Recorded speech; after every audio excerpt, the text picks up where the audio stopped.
Hi viewers, எல்லாரும் எப்படி இருக்கீங்க? காமினியின் மகிழினி சேனலுக்கு உங்களை வரவேற்கிறேன். நம்ம சேனலுக்கு புதுசாக வந்த செல்லம் சப்ஸ்கிரைப் பண்ணிருங்கள். அப்புறம் எல்லாரும் வழக்கம் போல இந்த வீடியோக்கு ஒரு லைக் தட்டிட்டு வீடியோ பாருங்க. வாங்க வீடியோக்குள்ள போலாம். இன்னைக்கு தலைப்பு டீனேஜ்ல, குறிப்பா பள்ளி நாள்கள்ல வர்ற இனக்கவர்ச்சிக்கு அடிப்படை காதலா காமமா? இத பெற்றோர்கள் எப்படி அணுகணும்? டீன் ஏஜ்ல வருவது காதலா காமமா அப்படிங்கிற டாபிக்குள்ள போறதுக்கு முன்னாடி டீன் ஏஜ் காதலை பத்தி பேசின 2 தமிழ் படங்களை பத்தி பார்க்கலாம். முதல் படம் சுரேஷும் சாந்தி கிருஷ்ணாவும் இணைந்து பன்னீர் புஷ்பங்கள். நாயகனும் நாயகியும் ஸ்கூல் ஸ்டூடெண்ட்ஸ். ஆரம்பத்துல ஃப்ரெண்ட்ஸா பழகுறவங்க அந்த வயசுக்கே உரிய இனக்கவர்ச்சியில 2 பேரும் சிக்கி தவிச்சிட்டு இருப்பாங்க. இந்த நேரத்துல அவங்களோட பெற்றோர்களும் சில ஆசிரியர்களும் விஷயத்தை பெருசாக்க வீட்டை விட்டே ஓடி போயிடுவாங்க. அவங்க ஏறின ட்ரெயின்ல அவங்கள பத்தி நல்லா தெரிஞ்ச ஆசிரியர் ஒருத்தர் இருப்பார். அவருக்கு டீன் ஏஜ்ல வர்ற இனக்கவர்ச்சி பத்தி சரியான புரிந்துணர்வு இருக்கும். அதனால 2 பேருக்கும் இது காதல் இல்லை, அதுக்கான வயசும் இது இல்லைன்னு புரிய வச்சு 2 பேரையும் அவங்க வீட்டுல கொண்டு போய் சேர்ப்பார். இதே மாதிரியான கதைதான் காலத்துக்கு தகுந்த மாதிரி வேறொரு கோணத்திலிருந்து துள்ளுவதோ இளமையில அணுகியிருப்பார். டைரக்டர் செல்வராகவன் டீனேஜ் இனக்கவர்ச்சியில விழாம இருந்தாலும் நாயகிய சந்தேகப்படுவார். அவங்க அப்பா, நாயகனோட அப்பாவோ வீட்டுல ஒரு டீனேஜ் பையன் இருக்கிற உணர்வு கூட இல்லாம் குடிச்சிட்டு வந்து மனைவியோட உடலுறவு வச்சுப்பாரு. இந்த படத்தோட நாயகனும் நாயகியும் கூட ஒரு கட்டத்துல டீன் ஏஜ் இனக்கவர்ச்சியில விழுவாங்க. வீட்டுல பிரச்சனை அதிகமாக ஒரு கட்டத்துல மனசு வெறுத்து போய் நண்பர்களோட வீட்டை விட்டே ஓடி போவாங்க. போன இடத்துல நாயகனுக்கும் நாயகிக்கும் உடல் ரீதியான உறவு நடந்திடும். அதன் பிறகு தங்களோட தவற்ற உணர்ந்து படிப்பு வேலைன்னு 2 பேரும் அவங்கவங்க வாழ்க்கையில செட்டில் ஆகிறதா படம் முடியும். 2 படங்களுமே டீன் ஏஜ்ல வர்ற இனக்கவர்ச்சியை, அதாவது காமத்தை காதல்னு போற்றி புகழ்ந்து படத்தோட இறுதியில் நாயகனையும் நாயகியையும் சேர்த்து வச்சிருக்காது. பொதுவாக பள்ளி நாளுகள்ல வர்ற லவ்வோட முடிவு நிஜத்திலையும் இப்படித்தான் இருக்கும். படிப்பு வேலைக்கு நடுவிலே டீனேஜ் இனக்கவர்ச்சிய காதலா மெயின்டைன் செஞ்சு அதை திருமணத்துல முடிக்கிறவங்க இருந்தாலும் அவங்களோட எண்ணிக்கை என்னவோ ரொம்ப குறைச்சல் தான். அடுத்த விஷயம், மேலே இருக்கிற 4 பேருமே டீன் ஏஜ்கே உரிய இனக்கவர்ச்சியில தடுமாறிட்டு இருக்கிறப்போ அவங்க குடும்பம் இந்த வயசுல இது சகஜம்தான், இந்த இனக்கவர்ச்சியை இப்படித்தான் கிராஸ் பண்ணணும்னு சொல்லி தராது. நிஜத்திலேயும் பெரும்பான்மை வீடுகள்ல இதுதான் நிலைமை. அதனாலேயே அவங்க வேட்டை விட்டு போகணுங்கிற முடிவை எடுக்க வேண்டிய நிலைக்கு தள்ளப்படுவாங்க. சரி, டீன் ஏஜ்ல குறிப்பா பள்ளி நாள்கள்ல வர்ற இனக்கவர்ச்சிக்கு அடிப்படை காதலா காமமா?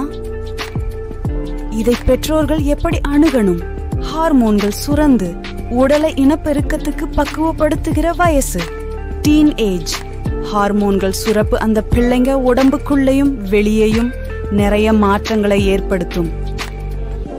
1 வருஷத்துக்கு முன்னாடி இருந்த பிள்ளையா இதுன்னு வியக்கிற அளவுக்கு டீன் ஏஜ் அவங்க உடம்புல நிறைய அழகியல் மேஜிக்ஸ் செய்யும். அந்த ஏஜ்ல உலகமே நம்மள வியந்து பார்வுக்குதுன்னு நினைச்சுப்பாங்க. விளைவு ட்ரெஸ்ஸிங் பேச்சுன்னு எதிர்பாலினரை ஈர்க்கிறதுக்கு நிறைய மெனக்கிடுவாங்க. இந்த இனக்கவர்ச்சிய பின்னாடி இருந்து இயக்கிறது காமம்தான், காதல்ல. ஐயையோ, காமமான்னு பதற வேணாம். வாழ்க்கைக்கு காமம் அவசியம். ஒருத்தர் உடல் மேல் ஒருத்தருக்கு கட்டுப்படுத்த முடியாத ஓசை, கொஞ்சம் வெறி இதெல்லாம் இருந்தாதான் அந்த உறவு நீடிச்சிருக்கும். எவ்வளவுதான் பெற்றோர் மேல பாசம்னாலும் வாழ்நாள் முழுக்க அவங்களோடவே இருப்பேன்னு எந்த ஆணும் சொல்றதில்லை, எந்த பெண்ணும் சொல்றதில்லை. ஆக அவங்களை வாழ்க்கையோட அடுத்த கட்டத்துக்கு நகர்த்துறது காமம்தான். மற்ற உறவுகளை விட ரொம்ப நாள் நீடிச்சிருக்கிற உறவுன்னா அது கணவன் மனைவி உறவுதான். அதுக்கான காரணங்கள்ல ஒண்ணு காமம். அதனால் காமம்ங்கிறது இயல்பானது மட்டுமல்ல, அத்தியாவசியமானதும் கூட. ஆனா இந்த காமம் பள்ளிக்கூட நாள்கள்ல வந்தால் இதுவும் இயல்பான விஷயம் தாங்க. அந்த காலத்துல டீன் ஏஜின் ஆரம்பத்துல கல்யாணம் பண்ணி வச்சிருக்கிறாங்களே, அப்படின்னா டீன் ஏஜ்ல காமம் வருங்கின்றது அவங்களுக்கு தெரிஞ்சிருக்குதானே. அது இயல்பான விஷயம்னு அவங்க புரிஞ்சு வச்சிருந்தாங்கன்னு தானே அர்த்தம். மனுஷன் தோன்றின காலத்துல இருந்தே இப்படிதான் இருந்திருக்கு. சமூகம் நாகரீகமா மாற ஆரம்பிச்சதும் இருபாலருமே கல்வி, வேலைன்னு அடுத்தடுத்த கட்டங்களை நோக்கி நகர ஆரம்பிச்சாங்க. இந்த நேரத்துலதான் டீனேஜ்ல வர்ற காம உணர்ச்சி தப்பா தெரிய ஆரம்பிச்சது. முளைச்சு 3 இலை விடல, அதுக்குள்ளே இப்பவே பொம்பளை கேக்குதா, ஆம்பளை சொகம் கேக்குதான்னு பெத்தவங்களும் ஆசிரியர்களும் அவங்கவங்க தரத்துக்கு ஏற்றபடி வார்த்தைகளை பயன்படுத்தி அசிங்கப்படுத்த ஆரம்பிச்சாங்க. சில வெளிநாடுகள்ல டீன் ஏஜ் கர்ப்பத்தை தவிர்க்க பள்ளிக்கூட மாணவிகளிடம் முட்டை போன்ற உடையக்கூடிய பொருள் ஒன்றை எந்நேரமும் சுமக்க சொல்வாங்க. அவங்க படிக்கும்போது, தூங்கும்போது, பாத்ரூமில் இருக்கும்போது கூட அந்த முட்டை போன்ற பொருளை சுமந்துக்கிட்டே தான் இருக்கணும். கர்ப்பம்ங்கிறது எவ்வளோ கடினமானது, அது டீன் ஏஜ்ல நிகழ்ந்தா எவ்வளோ கஷ்டப்படணும் அப்படிங்கிறத பிராக்டிக்கலா அந்த மாணவிகளுக்கு புரிய வைப்பாங்க. அதே மாதிரி நம்ம சமூகமும் டீன் ஏஜ்ல காமத்துக்கு அடிபணிஞ்சா அது அவங்க எதிர்காலத்தை எப்படியெல்லாம் பாதிக்கும்னு புரியும்படி சொல்லணுமே தவிர பிள்ளைகளை மேலே இருக்கிறபடி அசிங்கப்படுத்தக்கூடாது.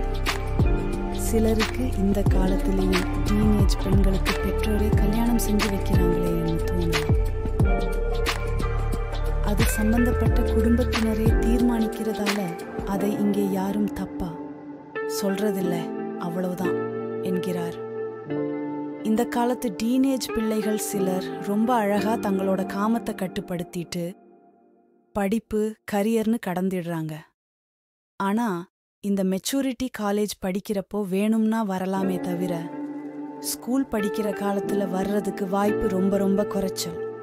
அதனால சிலர் இந்த சூழல்ல சிக்கிக்கிறாங்க. அவங்களை அசிங்கப்படுத்தாம அந்த சூழல்ல இருந்து மீட்க வேண்டிய கடமை பெற்றோர்களுக்கும் ஆசிரியர்களுக்கும் தான் இருக்கு, கூடவே சமூகத்துக்கும். கடைசியா ஸ்கூல் படிக்கிற டீன் ஏஜ் பிள்ளைகளுக்கு ஒரு வார்த்தை, காமத்தை தான் காதல்னு நாம தான் ரொமான்டிசைஸ் பண்ணிட்டு இருக்கோம். காமம் கேக் மாதிரின்னா அதுக்கு மேல இருக்கிற கிரீமும் செர்ரியும் தான் காதல். இத புரிஞ்சுகிட்டா டீன் ஏஜ்ல வர்ற காமத்தையும் இது இயல்பான ஒண்ணுதானேன்னு லைட்டா எடுத்துக்கிட்டு பாதுகாப்பா கடந்திடுவீங்க. இந்த வீடியோ உங்களுக்கு பயனுள்ளதாக இருக்கும் என்று நம்புகிறேன். ஓகே செல்லங்களா, எல்லாரும் கண்டிப்பாக சப்ஸ்கிரைப் பண்ணிருங்க. அடுத்த வீடியோவில் மீட் பண்ணுவோம். பை.